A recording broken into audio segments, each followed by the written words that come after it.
Ukraine യുദ്ധഭൂമിയിൽ നിന്ന് 6 ദിവസത്തെ ദുരിതാവാസത്തിന് ശേഷം മണിക്കൂറുകൾ നടന്നും നിന്നും ഗോവിന്ദ് നാട്ടിൽ തിരിച്ചെത്തി. നാട്ടിലെത്തുമ്പോഴും യുദ്ധഭൂമിയിലെ കഴിഞ്ഞുപോയ നിമിഷങ്ങളുടെ ഞെട്ടൽ വിട്ടുമാറിയിട്ടില്ല എടപ്പാൾ സ്വദേശിയായ ഗോവിന്ദിന്. ഹാർക്കിവ് നാഷണൽ മെഡിക്കൽ യൂണിവേഴ്സിറ്റിയിലെ ആദ്യവർഷ MBBS വിദ്യാർത്ഥിയാണ് എടപ്പാൾ ശുഗപുരം ഇന്ദീവരത്തിലെ നാരായണൻകുട്ടി ഷീജ ദമ്പതികളുടെ മകനായ ഗോവിന്ദ്.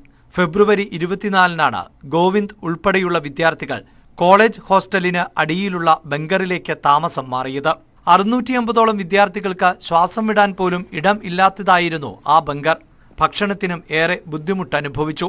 ആദ്യ ദിനങ്ങളിൽ ഭക്ഷണം ലഭിച്ചെങ്കിലും പിന്നീട് മറ്റാവശ്യങ്ങൾക്കായി ഉപയോഗിക്കുന്ന ടാപ്പിലെ ഉപ്പും ക്ലോറിനും അടങ്ങിയ വെള്ളം മാത്രമാണ് ഉണ്ടായിരുന്നത്.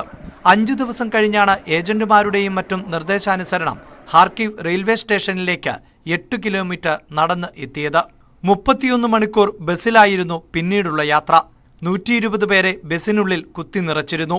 യുക്രൈൻ അതിർത്തി ബുദോമാരിസിലെത്തി അവിടെ നിന്ന് 5 കിലോമീറ്റർ കൂടി നടന്നാണ് വിമാനത്താവളത്തിൽ എത്തിയത്.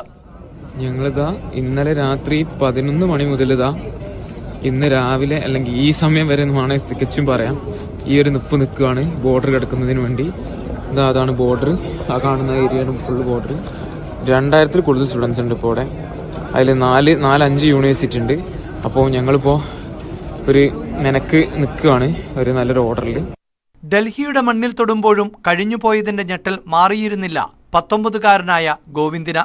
ഒരാഴ്ച കൊണ്ട് 10 കിലോയിലേറെ തൂക്കം കുറഞ്ഞതറിഞ്ഞപ്പോൾ അതിശയമായിരുന്നു.